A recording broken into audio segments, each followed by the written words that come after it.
Hi guys, video number 86 है class 12th की। देखो, आज एलपीपी ख़त्म करेंगे। एक क्वेश्चन ले लेता हूँ अनबाउंडेड का, क्योंकि लास्ट वीडियो मैंने बाउंडेड वाला केस बता दिया था, 2 क्वेश्चन बताए थे।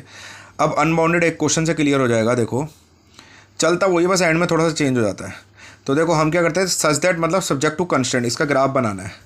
ठीक है, वहाँ पे था लेस देन इक्वल टू, तो यहाँ पे बस साइन ऐसे हो गया। पहले ऐसे था, लेस देन इक्वल टू ऐसे था ना, अब greater than equal to sign हो गया। ठीक है ना, x+3y इज इक्वल टू 3,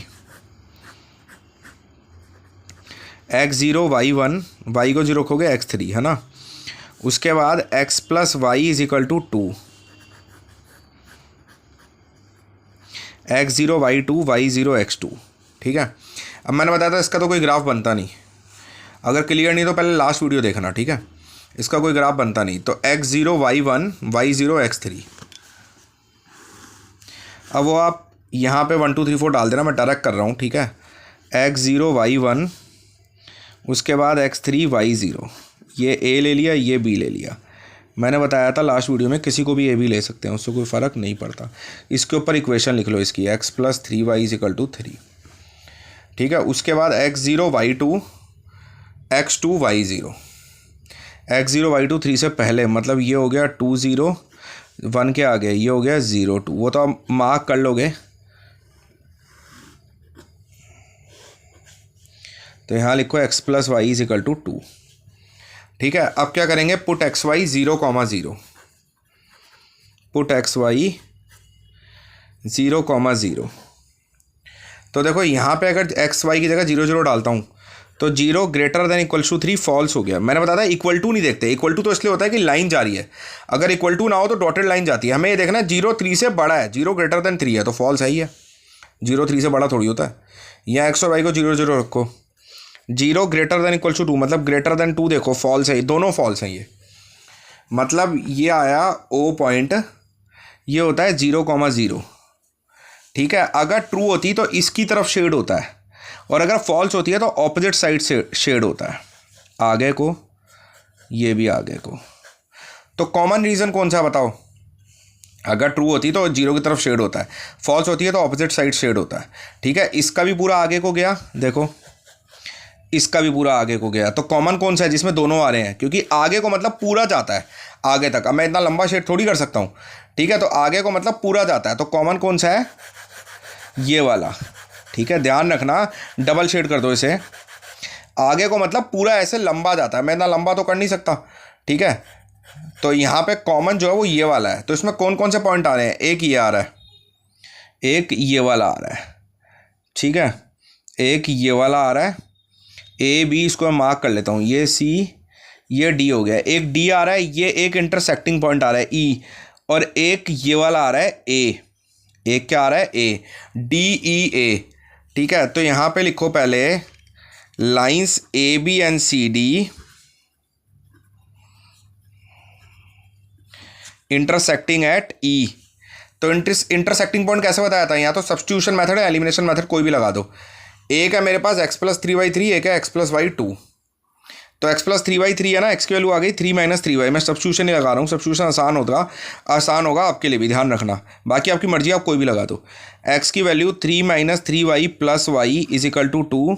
तो -3y + y -2y, 2 - 3 -1, -2y -1, y आ गया 1/2। x क्या था? 3 - 3y, तो 3 - 3y, 3 - 3/2, 2 3 6 - 3, x आ गया 3/2। तो ई पॉइंट हो गया 3/2, 1/2। यहाँ तक तो वही है जैसे बाउंडेड का केस चला था, यहाँ तक कुछ अलग नहीं है। ठीक है, अब वही कॉर्नर पॉइंट और जेड क्या था? 3x + 5y, है ना। तो कौन कौन से पॉइंट थे भाई? अल्फ़ाबेटिकली चलना है हमें लेके। ए ई डी, डी है 0 2 3 0, ए है 3 0, डी है 0 2, ए है 3 0, डी है 0 2, ई है 3/2 1/2, ये कॉमा है। ठीक है, तो 3 0 का मतलब है 9 आ गया, 0 2 का मतलब है x की जगह 0, y की जगह 2, 10 आ गया। और x की जगह 3/2, 3 3 9/2, y की जगह 1/2, 9 + 5 14/2, 7 आ गया। तो मिनिमम निकालना था मुझे, देखो मिनिमम निकालना है ना। तो मिनिमम जो बन रहा है वो ये बन रहा है। हम अगर ये बाउंडेड का क्वेश्चन होता तो हम ख़त्म कर देते। बाउंडेड मतलब जो पिछला केस करा था जिसमें बंद होता है, अनबाउंडेड इसमें तो खुला हुआ है ना, देखो आगे कोई बंद थोड़ी हो रहा है कहीं, ठीक है। Minimum value of Z is 7 at E point 3/2 comma 1/2। अगर ये बाउंडेड का क्वेश्चन होता तो हम इतना छोड़ के ख़त्म कर देते कि भाई ख़त्म हो गया, बट यहाँ ख़त्म नहीं हुआ क्योंकि अनबाउंडेड का है। यहाँ लिखेंगे but it is not sure, minimum value of Z is 7 at E 3/2 1/2 but it is not sure. ये श्योर नहीं है because feasible region is unbounded here, because feasible region is unbounded here, because feasible region is unbounded here, क्योंकि feasible region क्या है, unbounded है। Feasible region क्या है, unbounded है, समझ गए, because feasible region is unbounded here. तो श्योर करने के लिए क्या करेंगे, जेड की वैल्यू उठा लो। जेड क्या था 3x + 5y और वैल्यू कौन सी आई है 7 है मिनिमम वैल्यू, तो यहाँ रखो 3x + 5y लेस देन 7 क्योंकि मिनिमम वैल्यू है। इक्वल टू नहीं लगाना नीचे, मतलब श्योर करने के लिए क्या करते हैं, जो जेड की वैल्यू उठा लेते हैं। अगर मिनिमम वैल्यू आई है तो हम रखते हैं Z less than minimum value, और अगर मैक्सिमम वैल्यू आई है तो रखेंगे Z greater than maximum value. अगर मिनिमम वैल्यू आई है तो रखेंगे Z less than minimum value, जैसे मैंने रखा जेड है 3x + 5y less than 7, equal to कुछ नहीं लगाना। और अगर मैक्सिमम वैल्यू आई है तो Z greater than maximum value, ठीक है। अब 3x + 5y = 7 रख दो, क्योंकि ग्राफ बनाने के लिए हम = 7 रखते हैं। इसका ग्राफ बनेगा उसी ग्राफ पेपर पे, मतलब उसी ग्राफ पे जो हमने पीछे बनाया है। x 0 रखो तो y आएगा 7/5, y को 0 रखो x आ गया 7/3, x 0 y 7/5 मतलब 1.4, x 0 y 7/5 ये वाला पॉइंट हो गया, 0 7/5 ये हो गया r पॉइंट, दिखा 0 7/5 मतलब 1.4। और अगला है x 7/3 y 0, 7/3 का मतलब हो गया 2.33, तो 2.33 ये हो गया 7/3, 0 इसको ले लिया s। अब देखो इसके नीचे इक्वल टू तो है नहीं, तो डॉटेड लाइन जाएगी, मैंने बताया था,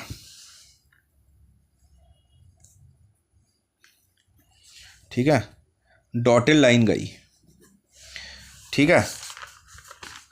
तो यहां रखोगे 3x + 5y = 7, कुछ नहीं करा, जैसे ग्राफ बनाते हैं, x 0 y 7/5 मतलब 1.4, x 7/3 y 0, dotted line join कर दी, ठीक है।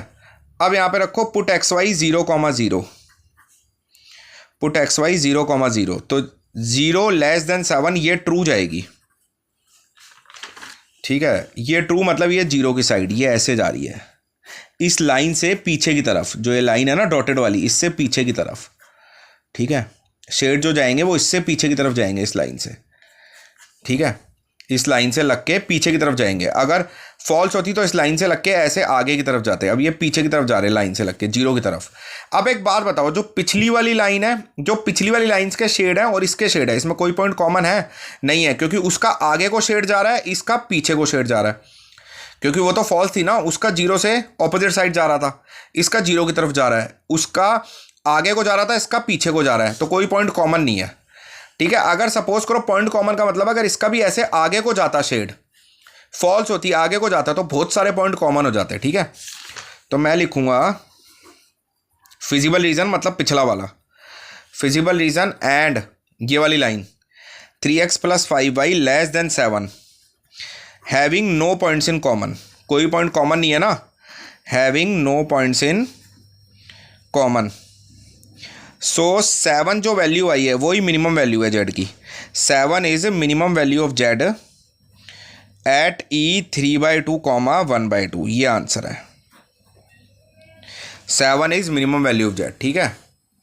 अब सपोज करो, ध्यान रखना इसमें अनबाउंडेड में मैक्सिमम वैल्यू नहीं होती, मैक्सिमम वैल्यू इन्फिनिटी होती है। एक बात बताओ, अनबाउंडेड है तो उसमें मैक्सिमम तो कितना ही जा सकता है, तो मैक्सिमम वैल्यू कभी भी इन्फिनिटी होगी, मैक्सिमम आएगी नहीं। अगर ये मैक्सिमम का क्वेश्चन होता ना, इस एक्सरसाइज में 9th क्वेश्चन करना आप, 9th वाला जो है देखो दिखाता हूँ आपको, 9th वाले में देखो मैक्सिमाइज करना है अनबाउंडेड का, तो इसकी जो शेडिंग जाएगी, पहले वाले की भी इधर की तरफ जाएगी, इस वाले की भी इसके ऊपर जाएगी। अगर इस वाले की भी इसके ऊपर जाती, इसकी तो पीछे की तरफ गई है ना, इस वाले की भी अगर इसके ऊपर जाती तो बहुत सारे पॉइंट कॉमन हो जाते। तो मैं लिखूंगा फिजिबल रीजन एंड दिस, जो भी ग्राफ अभी बनाया जैसे ये बनाया, having many points in common, बहुत सारे पॉइंट कॉमन हो जाएंगे। सो नो, जो भी वैल्यू है लाइक मैक्सिमम लाइन ही करती, तो हम लिखेंगे no maximum value exist in the graph. ठीक है, बात समझ आ गई? हमें लेके वैसे ही चलना है, देखो ठीक है। ग्राफ बनाया x+3/3, वही आपको प्लॉटिंग करनी है। एक्स वाई को 0 0 रख दिया, 0 0 रख दिया, 0 greater than equal to 3 false, 0 greater than equal to 2 false. तो फॉल्स मतलब अगर ट्रू होता तो 0 की साइड शेडिंग होती, यहाँ पे आगे की तरफ शेडिंग हुई, इसकी भी आगे की तरफ, इसकी भी आगे की तरफ, तो कॉमन तो ये होगा ना, क्योंकि हम इतनी लंबी शेडिंग तो कर नहीं सकते। देखो ये पूरा एंड तक जाता है, अब इतना लंबा तो मैं कर नहीं सकता ना, मुझे ये पता चल गया, मैंने छोटी छोटी कर दी कि आगे को जा रही है, इसकी भी आगे को जा रही है, तो कॉमन तो ये हुई ना। तो इसमें 3 पॉइंट इंक्लूड हुए, इंटरसेक्टिंग पॉइंट निकाल दिया वही सब्स्टिट्यूशन मेथड से। फिर मैंने देख लिया कि मिनिमम वैल्यू जेड की 7 है ई पॉइंट पे, 3/2 1/2 पे, ठीक है। फिर वहाँ पे बाउंडेड होता तो केस खत्म हो जाता है, यहाँ लिखेंगे but it is not sure, ये जरूरी नहीं है बिकॉज फिजिबल रीजन अनबाउंडेड है। तो अनबाउंडेड में क्या करते हैं हम, जेड की वैल्यू उठा लेते हैं। जेड अगर मिनिमम वैल्यू आई है तो लेस देन मिनिमम वैल्यू रखेंगे, और अगर मैक्सिमम वैल्यू आई है तो Z greater than maximum value रखेंगे, इक्वल टू का साइन नहीं डालेंगे। ये अनबाउंडेड का क्राइटेरिया है, ध्यान रखना। अगर मिनिमम वैल्यू आई है तो Z less than minimum value, maximum value आई है तो जेड ग्रेटर देन जो भी मैक्सिमम वैल्यू है। उसका ग्राफ बना दो, 3x + 5y = 7 रखेंगे ग्राफ बनाने के लिए। x0 y 7/5 मतलब 1.4, y0 x 7/3 बना दिया। डॉटेड लाइन जाएगी क्योंकि इक्वल टू नहीं है, ये रहा 0 7/5 r ऐसा हो गया 7/3, 0 मिला दिया। थोड़ा सा घिचपिच हो गई तो उसके लिए माफ़ी चाहूँगा। देखो अब फिर मैंने देख लिया शेड का हो रहा है, ट्रू है, 0 < 7 ट्रू, उसका आगे को जा रहा है, इसका पीछे को जा रहा है, तो कोई भी पॉइंट कॉमन नहीं है, ठीक है। अगर उसका भी ऐसे आगे को जाता तो मैं लिखता feasible region and 3x + 5y < 7 having many points in common. अगर उसका भी आगे को जाता तो no minimum value exist in the graph. वैसे मिनिमम हमेशा आएगी इसमें, ठीक है, मैक्सिमम इन्फिनिटी होती है। जब भी मैक्सिमम आएगा ना, मैंने अभी आपको बताया 9th क्वेश्चन है, उसमें इस वाली लाइन का भी आगे को जाएगा, तो दोनों में बहुत सारे पॉइंट कॉमन हो जाएंगे। तो वहाँ लिखेंगे फिजिबल रीजन एंड जो भी इक्वेशन है इसकी जगह having many points in common, so no maximum value exist in the graph. ठीक है, आई होप क्लियर होगा, अब आप कर लोगे बाकी। अच्छा एक चीज़ आपको और बता रहा हूँ, जैसे 7 क्वेश्चन है उसमें एक जैसे ये है x - 2y > 0, एक ये है, तो उसका ग्राफ कैसे बनाओगे, एक इक्वेशन इसका, तो x - 2y = 0 रख दिया, ठीक है। तो हम ऐसे भी कर सकते हैं x = 2y, ठीक है। x 0 रखूँगा तो y 0 आएगा, y 0 रखूँगा तो अगेन x 0 आएगा, तो दोनों पॉइंट सेम तो हो नहीं सकते ना। ध्यान रखना कभी भी लाइन 0 0 से पास कर रही है तो एक पॉजिटिव पॉइंट रखेंगे और एक नेगेटिव पॉइंट, एक पॉजिटिव पॉइंट रखेंगे और एक नेगेटिव पॉइंट। अगर x को 2 रखता हूँ y 1 आएगा 2/2, x को -2 रखता हूँ -2/2 y -1 आएगा। जब भी लाइन ओरिजिन से पास हो रही है तो एक पॉजिटिव पॉइंट रखेंगे, एक नेगेटिव पॉइंट, ध्यान रखना, ठीक है। 0 0 ये पॉइंट हो गया लाइक जैसे, ठीक है, 1 2 3 1 2 -1 -2 -1 -2 0 0 ये हो गया x2 y 1 ये पॉइंट हो गया, x -2 y -1 ये वाला पॉइंट हो गया, ठीक है। इसको ऐसे मिला देंगे तो ऐसे इसका ग्राफ बन गया x = 2y। आपको ये बताता ग्राफ कैसे बनेगा। अब इसकी शेडिंग भी बता देता हूँ भाई। पुट xy, अब इसमें ना 0 0 नहीं रखेंगे, क्योंकि इसलिए नहीं रखेंगे, अगर मैं 0 0 रखता हूँ x और y को 0 रखता हूँ तो 0 > 0, इसका कोई मतलब ही नहीं है। तो ऐसे केस में ना कोई एक वैल्यू को 0 रखो, दूसरी वैल्यू कुछ रख लो, लाइक जैसे 1 0 या 0 1, जितने का भी आपने गैप लिया, एक एक का लिया ना, सपोज 1 0 रखता हूँ तो x 1 y 0, तो 1 > 0, इक्वल टू देखना नहीं होता, 1 > 0 ट्रू है ना, तो 1 0 यहाँ लाई करता है, तो ट्रू है तो मतलब 1 0 के साइड शेडिंग होगी ऐसे करके। अब जरूर नहीं है 1 0 रखना है, सपोज मैं 0 1 रख लेता, 0 1 रख लेता, x 0 y 1, तो -2 हो जाता ना, -2 > 0 मतलब -2 > 0, ये फॉल्स हो जाता, तो 0 1 यहाँ लाई करेगा। अगर ट्रू होता तो इसकी साइड, फॉल्स होगा तो इसी साइड शेडिंग होगी, देख रहे हो। अब बाकी आप कर लोगे बाकी क्वेश्चन, ठीक है। मैंने अच्छे से समझा दिया, कोई भी दिक्कत हो मुझे कमेंट करना। ये LPP चैप्टर आज खत्म हो गया, लीनियर प्रोग्रामिंग, ठीक है।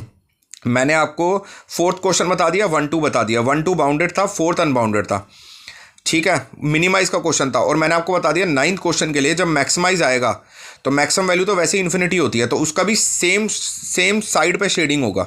सेम साइड पे मतलब जैसे मैंने अभी बताया कि जो डॉटेड लाइन बनेगी इसका भी इसी साइड जाएगा, तो बहुत सारे पॉइंट कॉमन हो जाएंगे, ठीक है। पूरी वीडियो देख लो, आपको क्लियर हो जाएगा, ठीक है जी। तो पहले बाउंडेड वाले की देखना फिर अनबाउंडेड पे आना, ठीक है जी, तभी समझ आएगा। मतलब पहले पिछली वीडियो देखना।